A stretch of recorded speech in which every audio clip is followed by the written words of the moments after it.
back to the channel. Today is a huge day for the Hellcat Magnum project. I know you guys have been waiting to see this car outside.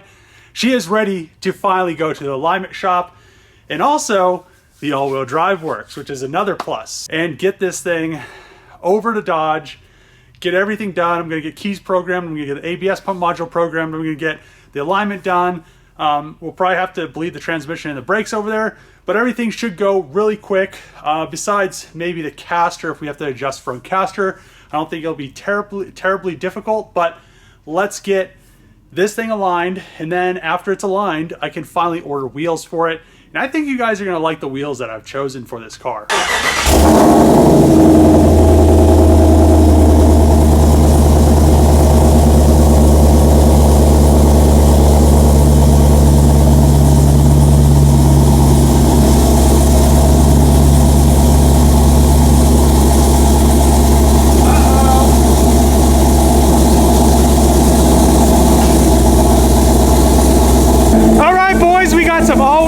Stuff going on. Look at this. We got rear wheels. Oh, and we got front wheels. I don't know. I feel like this thing is going to be a monster on the streets. So let's get her off the lift.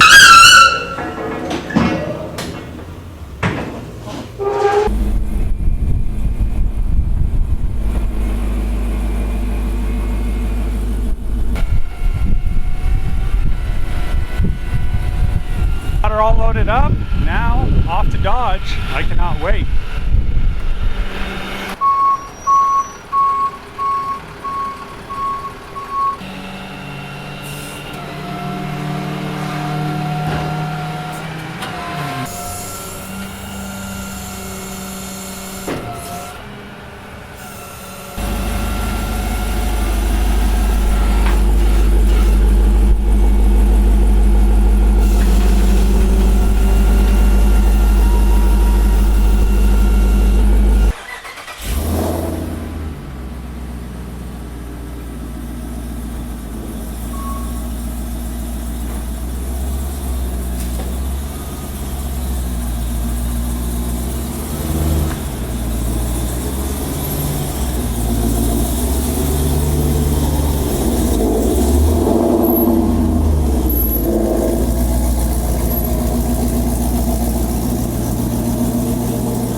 Finally got the charger on the lift. It was kind of a pain. The steering shaft, I just tacked it. It was a temporary one.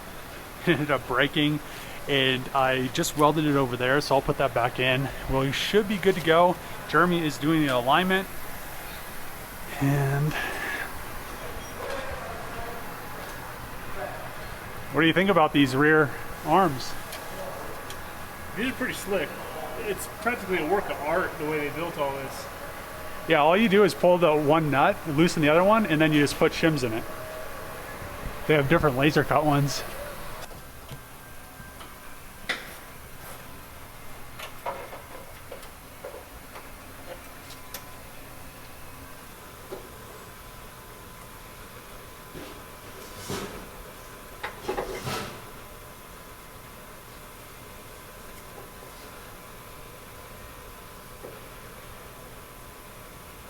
It's 10, right?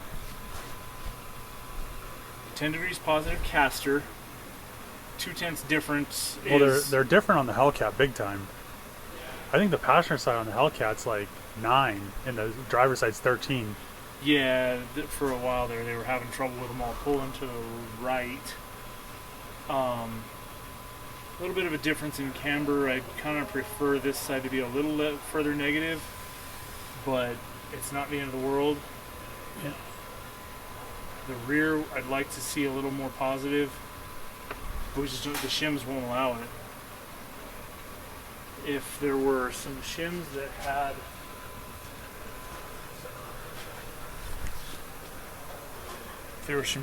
had the hole further, I think over here, Yeah, because there's some shims that have it further this way, just not that way. Yeah. Because that's what we need. That's what we need on here for more camber. Yeah, and we need more toe in the rear. I mean, we could probably slot these if you wanted to mess with it. No, I could have them send me more. Okay.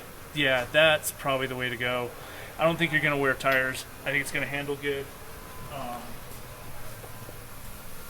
Because, yeah, everything else. Because, yeah, we have a bunch of shims, but they're... See, these ones are all further out. Everything's closer to the bevel. Yeah, instead of back here. And he could cut some more shims. I'll just need to... I'll probably have them cut. Because they're in half-degree increments. Yeah, they're like, each one is like 1.5 millimeters different according to the dial indicators. Yeah, and we don't have any. All these are too far forward. So. Yeah, so we like if he gauges them 2 millimeters off of center, what we need is like -8, -4, -6. Yeah. To move the offset back the other direction. Mm-hmm. We can set toe now in the front, and we'll be ready to go. Sweet. Everything is pretty close. Didn't have enough shims to get this. I wanted around 1.5 to 1.7. Right now we're at -1 and -7, or -0.7, and everything else. Usually on Hellcats, I believe this is around like 13 degrees, so 10.5 isn't bad. And all the rear stuff probably need a few more shims so I could adjust the toe a little bit better. And then the camber, I wanted a little bit more camber than this, but it's not bad. So it's pretty centered and it's gonna drive good. The only thing that I really need to work on is the steering, and then I need to work on a few other little odds and ends. Need to get the front windshield in, the headliner, stuff like that. But besides that, she's now a running and driving car, which is kind of cool.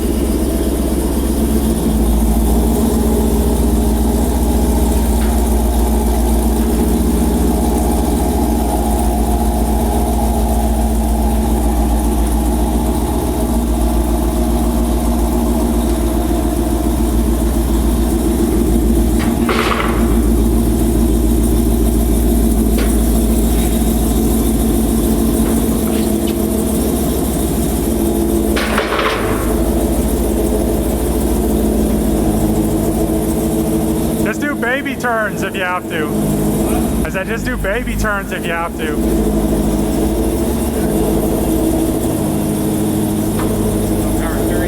Well, I don't have it plugged in, but the shaft is on. I had it into one of those Grand Cherokee bushings, and the bushing came apart. And then the shaft broke because it got bound up and it just tacked. So I'll have to redo that whole thing because I'm not going to try to do 200 miles an hour after that shit happened.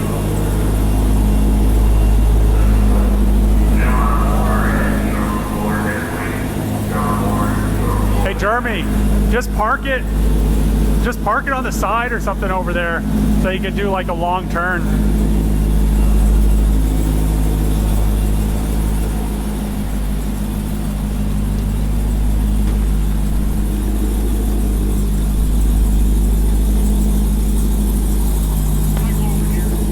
Yeah, just kind of do it away from the building so you can have enough room to back up and get it on.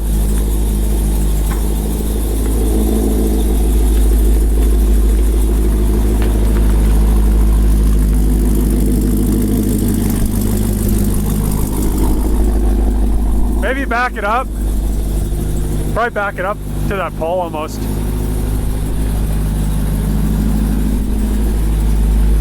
All right. You give her a rev.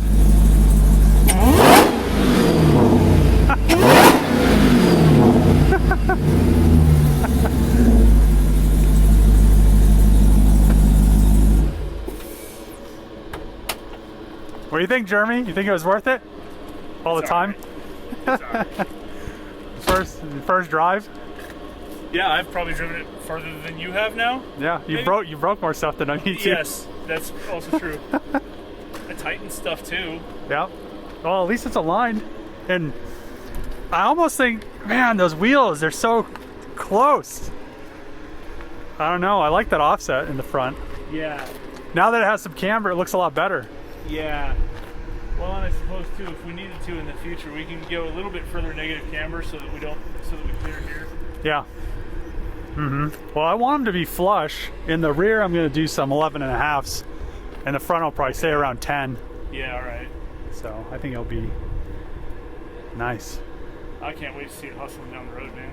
Yeah, once the steering shaft, the windshield, we'll be able to drive it fine. Well, I need to get tuned. After the windshield and the steering shaft, I need to go take it and get tuned. Sure. Because it should make 850-ish. Yeah, I think the Demon was 909. These were 808. Red Eye was like 808. This has a smaller pulley on it. Oh, that's right. Okay. Yeah, smaller pulley and bigger injectors, so it should, yeah. That's right. So it should make around like 8-ish, 850. Which will be nice. Heck yeah. I appreciate you taking the time, man. I just need to get more of those shims so we can get it a little bit more dialed in. If anything needs to change at all, it'll be a whole lot quicker, smoother, as long as nobody breaks the steering shaft off. Yeah, it's cool the way those arms go together too. I like that. Yeah. Yeah, I was worried about the caster. The biggest thing I was worried about is the caster. Yeah, you're at 10.5 degrees. That should be great for going down a track. It should be great for going down a highway. What do you think? What? I want it, is what I think. Yeah? Yeah, I'll take two. What the heck? Giveaways with it? No, I'm going to build that red one and do a giveaway. That 08 I have? Yeah. I have a Hellcat swap out of that 20. That those rear wheels came off of. The ones that look sunk in. Right. Yeah, a little. It wouldn't look bad because that's stock offset. Right. Yeah, that wouldn't look bad. But your control arms are a bit longer, aren't they? Well, it's these wheels are off a narrow body, and all the stuff from the Trackhawk's pushed out further. Yeah. So these are 9.5, I think, plus, I don't know, I don't remember the offset, maybe 40 or something. So I want to do 10s, but keep probably close to that same offset. Yeah. And then do the same exact thing in the rear. I'm going to do 11.5s. It'll look right.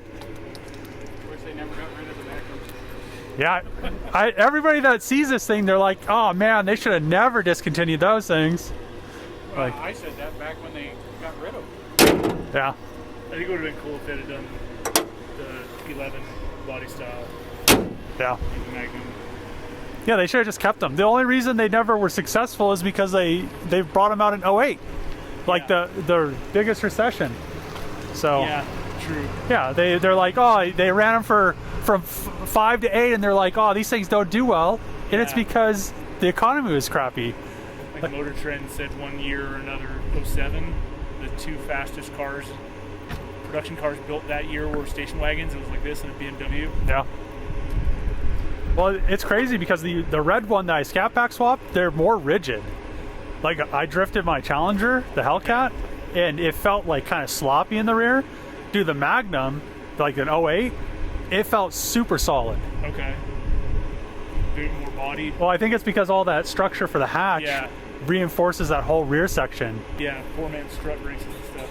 I'm now finally back from the dealership with the Hellcat Magnum, and I'm really excited that everything went well. I did change so much in the suspension that I was worried that the caster was going to be way off, which it was just dead on. We didn't even have to adjust caster, which was perfect. And then camber and everything. It was only probably an hour or two for the alignment, which is pretty normal, especially in something that you've changed so much in the suspension. The front subframe, the lower control arms, the upper control arms on this thing, the knuckles are all custom. The knuckles are from the Grand Cherokee Trackhawk, and the lower control arms are custom fab by me. The upper arms are from AWD Performance, and then all the rear arms are from AWD Performance. And it was just really nice that everything came together so well, and there wasn't any issues. There wasn't any issues with the caster being off from side to side, or being too far forward or too far negative or too far positive. We were like dead on, which was awesome. I'm really happy with how the camper brought that wheel in. So now we are perfect on the offset of these wheels. So now I could order all 4 wheels for the car. Like I said, I'm probably going to do 9.5s or 10s in the front and 11s or 11.5s in the rear, which the rear needs to definitely come out now. You can see how nice this looks in the front and how sunk in the rear is in the back. Toe and everything else is perfect. And I'm really happy that the car is getting closer and closer to being able to drive. Now it runs, I can move it around the shop and the yard, and I just need to get the front windshield in, as well as the headliner, the curtain airbags, and then I can get a bunch of other stuff done. I need to rethink the steering. Did have a problem with the steering shaft. I had originally thought that the Grand Cherokee, it's kind of like a roller carrier bearing. I was planning on that holding the shaft straight and then it going down to the rack, and it worked perfectly fine. But then that whole assembly just kind of fell apart, and it was a brand new one from Dodge. So what I think I'm going to end up doing with the whole assembly is going with maybe a roller bearing or something that I could kind of press into a piece of metal so it holds everything kind of true, and then it's not going to be a rubber and then a roller bearing. It's going to be all metal. There's going to be no chance of it falling apart because I don't want to have any issues like that. Another thing I want to do is probably do a solid shaft. Instead of I have the factory shaft and I just have them welded together, I think it'll be a lot safer doing it this way. But I'm really happy that we are to this point with the Hellcat Magnum. I am going to end the video here. In the next video, I'm not exactly sure if I'm going to do the windshield and the headliner, or if I'm going to take it up in a trailer and have it dynoed, because I need to have it tuned, but I need to send the ECU off to HP Tuners. If I end up going with them, they haven't been messaging me back. But HP Tuners, send the ECU, get it back, and then my friend up in Denver can tune the car, which is what I want, because it should make around 800, 860 wheel, which is around 1,000 or so crank. Nobody cares about crank horsepower. So I'm going to end the video here. If you like these videos, make sure to click that subscribe button, throw a thumbs up, throw a comment below, share this with your friends. As always, see you guys next time.